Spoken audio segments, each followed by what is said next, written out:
చేర్యాల పట్టణంలో మన జనగామ నియోజకవర్గ ఇన్ఛార్జ్ మాజీ ఎమ్మెల్యే కొమ్మూరి ప్రతాపరెడ్డి ఆధ్వర్యంలో సొంత గూటికి చేరుకున్న ఆడపు చంద్రయ్య, వారి కుమారులు ఆడపు మహేష్, అలాగే చేర్యాల పట్టణ 5వ వార్డు కౌన్సిలర్ ఆడపు నరేందర్, మాజీ గ్రంథాలయ చైర్మన్ నాగుల వెంకటేష్ పెద్ద ఎత్తున 200 మందితో ఈరోజు కాంగ్రెస్ పార్టీలో చేరడం జరిగింది. ఈ కార్యక్రమంలో మాజీ ఎమ్మెల్యే, మాజీ ఎమ్మెల్సీ నాగపూరి రాజలింగం గౌడ్, జనగామ జిల్లా యూత్ అధ్యక్షులు వనకర్ శివరాజ్, పిఎస్ఎస్ డైరెక్టర్ కొమ్ము రవి, పూర్మ ఆగం రెడ్డి, పట్టణ అధ్యక్షులు మంచాల చిరంజీవులు, ముంచ మల్లేశం, ముత్యాల యాదగిరి, రంగు శివశంకర్ గౌడ్, తాళ్లపల్లి వెంకటేష్ గౌడ్, రఘువీర్, కొమ్మురవెల్లి దేవస్థానం డైరెక్టర్లు మరియు యూత్ కాంగ్రెస్ నాయకులు కరక సంతోష్ రెడ్డి, భూమణి బాలరాజు, వినీత్, గద్దెల మహేందర్, తాళ్లపల్లి వీరేందర్, ఎర్రబచ్చల శ్రీకాంత్, జిల్లా నాయకులు, మండల నాయకులు, మండల యూత్ నాయకులు తదితరులు పాల్గొన్నారు.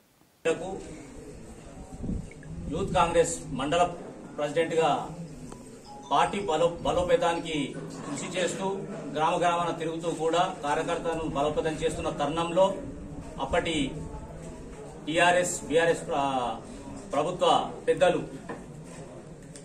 నియోజకవర్గ ప్రజలకు అందరికీ తెలుసు, గతంలో జరిగిన విధంగా నాకు జరిగిన అక్రమ కేసులు బనాయించి ఖచ్చితంగా ఎట్టి పరిస్థితుల్లో కూడా కాంగ్రెస్ పార్టీని వీడి టీఆర్ఎస్ పార్టీలో చేరితేనే బాగుంటుంది, లేకపోతే మాత్రం అని చెప్పి సత్యమీర వినని పక్షంలో మేము మనసు చంపుకొని కాంగ్రెస్ పార్టీని వీడి బీఆర్ఎస్ పార్టీలో చేరడం జరిగింది గతంలో. ఆ తరుణంలో కూడా మా నాన్నగారు మరియు పెద్దల సహకారంతో కూడా మేము ప్రజల మధ్యనే ఉంటున్నాం కాబట్టి 5వ వార్డు కౌన్సిలర్ గా ప్రజలు ఆశీర్వదించి ఎన్నుకోవడం జరిగింది. ఆ 4 సంవత్సరాల కాలంలో కూడా మొదటి పక్షంలో కూడా మాకు మున్సిపల్ లో కూడా వైస్ చైర్మన్ గా అవకాశం ఇస్తా అని చెప్పేసి కూడా చెప్పడం జరిగింది. మరియు మొన్న ఇటీవల జరిగిన పరిణామాల్లో కూడా ప్రజలందరికీ కూడా చేర్యాల పట్టణ ప్రజలకు కూడా తెలుసు కాబట్టి మేము అన్ని విధాల ఆర్థికంగా అయినా కూడా లేకపోతే పదవుల పరంగా కూడా నష్టపోవడం జరిగింది. అయినా కూడా మనసు చంపుకొని వండుకుంటూ కూడా ప్రజల మధ్యనే వండుకుంటూ కూడా గతంలో ఉన్న బీఆర్ఎస్ ప్రభుత్వంలో కూడా ఏదైనా పథకాలు వస్తే కూడా కొంతవరకు వస్తే ఆశించిన స్థాయిలో రాకుండా కూడా ఎంతో కొంత వస్తే కూడా వారికి చేరవేసే దిశలో పనిచేయడం జరిగింది. ఈ రోజు మాకు మా నాన్నగారు చెప్పినట్టుగా కూడా మా కుటుంబ పార్టీ కాంగ్రెస్ పార్టీలో ఇందులో చేరడం వల్ల మాకు చాలా మనసు నిమ్మలమైంది. ఆ విధంగా మా 5వ వార్డు ప్రజలైనా గానీ లేకపోతే చేర్యాల పట్టణ ప్రజలు కూడా మీరు ఏ పార్టీలో ఉన్నా లేకపోతే కాంగ్రెస్ పార్టీకి వచ్చినా కూడా మీరు చేసే మాకు ప్రజల్లో ఉంటున్నారు కాబట్టి మీ నిర్ణయం మీరు తీసుకోండి, మీకు అండగా ఉంటాము, భవిష్యత్తులో కూడా అండగా ఉంటాము, కాబట్టి మీరు చేరినా కూడా పర్వాలేదని చెప్పి చెప్పడం జరిగింది. కాబట్టి మేము ఈ రోజు పెద్దల సమక్షంలో చేరడం జరిగింది. మరియు పెద్దలకు కూడా మా వార్డు సమస్యలు గాని పట్టణ సమస్యలు కూడా వారి దృష్టికి తీసుకెళ్లడం జరిగింది.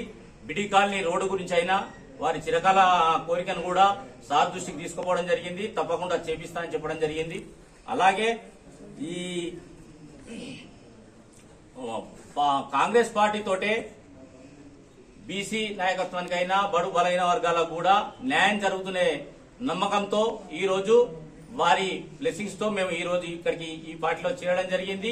కాంగ్రెస్ పార్టీలో సీఎం రేవంత్ రెడ్డి గారి ప్రజాపాలనలో భాగంగా కూడా ఇటీవల జరిగిన సర్వే కూడా ప్రతి ఒక్కటి కూడా ప్రజలకు అందుబాటులో ఉంటూ కూడా 6 పథకాలను కూడా వారికి చేరవేసే దిశలో కూడా మేము ఇదివరకు కూడా వెళ్లాము. ఇప్పుడు కూడా వారి ప్రజలకు కూడా న్యాయం చేస్తానని చెప్పేసి అందరి సమక్షంలో తెలియజేస్తూ ఈనాటి చేరికలో భాగంగా ఈనాటి సీనియర్ నాయకులు ఆగం రెడ్డి గారు మరియు పెద్దలు మరియు అధ్యక్షులు జనగామ యోజన విభాగం అధ్యక్షులు బనక శివరాజు మా సుపరిచితులు మేము కలిసి చేయడం జరిగింది. ఇదివరకు కూడా పార్టీ పెద్దలు ప్రతి ఒక్కరు కూడా కొమ్మురవన్న గారు, వీరన్న గారు, ప్రతి ఒక్కరు వార్డు ఇన్ఛార్జీలు మరియు ఈనాటి కార్యక్రమానికి విచ్చేసిన కొమరేలి డైరెక్టర్లు, ఈనాటి కార్యక్రమానికి విచ్చేసిన మీడియా మిత్రులకు, పత్రికా ప్రముఖులకు ప్రతి ఒక్కరికి పేరు పేరున ధన్యవాదాలు తెలియజేస్తున్నాను.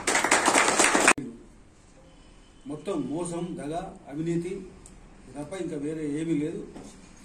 ఇటువంటి నీచమైన వ్యక్తి తెలంగాణకు సంబంధించిన నాయకుడు అని చెప్పుకోవడానికి కూడా సిగ్గుచేటు. ఉద్యమంలో కూడా నేను మొదటి ఉన్నాను. ఫస్ట్ హెలికాప్టర్ మీద తీసుకొచ్చిన చేర్యాలకు ఎట్టెట్లా ఉద్యమకారులు మొదటి వచ్చారో అట్లా అందరు ఉద్యమకారులను పంపించి తెలంగాణ సోనియా గాంధీ ఇవ్వగానే డబ్బులు తీసుకొని టీఆర్ఎస్ టీఆర్ఎస్ వ్యతిరేకులను తనకు వ్యతిరేకులను వాళ్ళ దగ్గర డబ్బులు తీసుకుని వాళ్ళకి పదవులు ఇచ్చి ఉద్యమకాలందరూ బయటకు పంపాడు. ఇంతకంటే నీచుడు ఈ ప్రపంచంలోనే ఉండడు. అటువంటి నీచ వ్యక్తి డబ్బుల సంపాదించుకోవడంలోనే ఆయన పనిచేసాడు తప్ప ఏ రోజు కూడా ఆయన నిజాయితీగా తెలంగాణ అభివృద్ధి కొరకు పనిచేయలేదు. తెలంగాణ రావడం కొరకు కూడా పనిచేయలేదు. తెలంగాణ రావాలని ఆయనకు ఏనాడు లేదు. సోనియా గాంధీ గారు కరీంనగర్లో మాట ఇచ్చిండ్రు సభలో 2004లో. ఆ మాట నిలుపుకోవడం కొరకే సోనియా గాంధీ గారు కాంగ్రెస్ పార్టీ తెలంగాణ ఇచ్చారు తప్ప దీంట్లో కేసీఆర్ ఏమీ లేవు. ఉద్యమకారులు పనిచేసాడు, ప్రతి వ్యక్తి పనిచేసాడు తెలంగాణ కొరకు. సోనియా గాంధీ తెలంగాణలో ప్రతి కుటుంబం తెలంగాణ కోరుకుంటుంది. యువకులకు అన్యాయం జరుగుతుంది, చనిపోతున్నారని చెప్పి ప్రత్యేక తెలంగాణ రాష్ట్రం ఇచ్చింది. కనీసం బిల్లు పెట్టిన రోజు నాడు కూడా కేసీఆర్ అంటూ వ్యక్తి ఓటు వేయడానికి పార్లమెంట్కి పోలే. ఇంతకంటే ఆధారం ఏం కావాలి? తెలంగాణ రావద్దని కేసీఆర్ ఉందని చెప్పడానికి. చాలా బాధపడ్డాడు ఆ రోజు. తెలంగాణ సోనియా గాంధీ దాంట్లో బిల్లు పెట్టి అక్కడ అనౌన్స్ చేస్తా ఉంటే ఇది ఇంట్లో తాక్కుంటూ ఏడ్చిండు, ఎందుకు వచ్చారా తెలంగాణ అని. అటువంటి నీచుడు తనే తెలంగాణ తెచ్చినా చెప్పుకుంటే మన అమాయక తెలంగాణ పై గమ్యాలు అధికారం ఇచ్చిండ్రు. ఈరోజు 9.5 సంవత్సరాలు పరిపాలించి తెలంగాణను నట్టేయడం ఉంచిండు. మొత్తం లక్షల కోట్లు అప్పు చేసి లక్షల కోట్లు తను సంపాదించుకున్నాడు. ఇంతటి నీచమైన వ్యక్తి, ఇంత దోపిడి వ్యక్తి ప్రపంచంలోనే ఏ రాజకీయ నాయకుడు ఉండడు. ఇది మీరు ఆయన వ్యక్తిగతంగా నాకేమి పగ కాదు, కానీ తను చేసింది చెప్తున్నా. ఇంత దుర్మార్గుడు, అంత దుర్మార్గమైన కుటుంబం, ఇంత స్వార్థమైన కుటుంబం ఎక్కడ కూడా ఉండదు. ఎంతసేపు నిధులు నియామకాలు ఆ పేర్ల మీద 3 మీద ఉద్యమం జరిగింది. ఆ 3 తన ఇంటికే పోయినాయి, తెలంగాణ ప్రజలకు రాలే. మొత్తం నీళ్లు ఇప్పుడు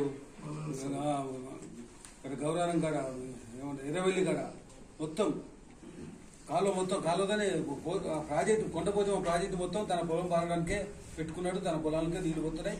100 ఎకరాల వచ్చి సాగు చేస్తున్నట్టు. మన అమాయక ప్రజలు కేసీఆర్ 100 ఎకరాలు సాగు చేస్తున్నట్టే సంతోషపడుతున్నారు. వీళ్ళ పొట్టగొట్టి ఆ నీళ్లు తీసుకుపోతున్నారని చెప్పి తెలియదు. గొర్రె కషాయం నమ్మినట్టుగా కషాయం నమ్మినాం, మొత్తం ముంచేసిండు. నీళ్లు పోయినాయి, నిధులు పోయినాయి, నియామకాలు కూడా వాళ్ళే మంత్రి పదవులు. అల్లుడికి ఒక మంత్రి పదవి, సడ్డ కొడుకు ఒక పదవి, బిడ్డకు ఒక పదవి, కొడుకు ఒక పదవి.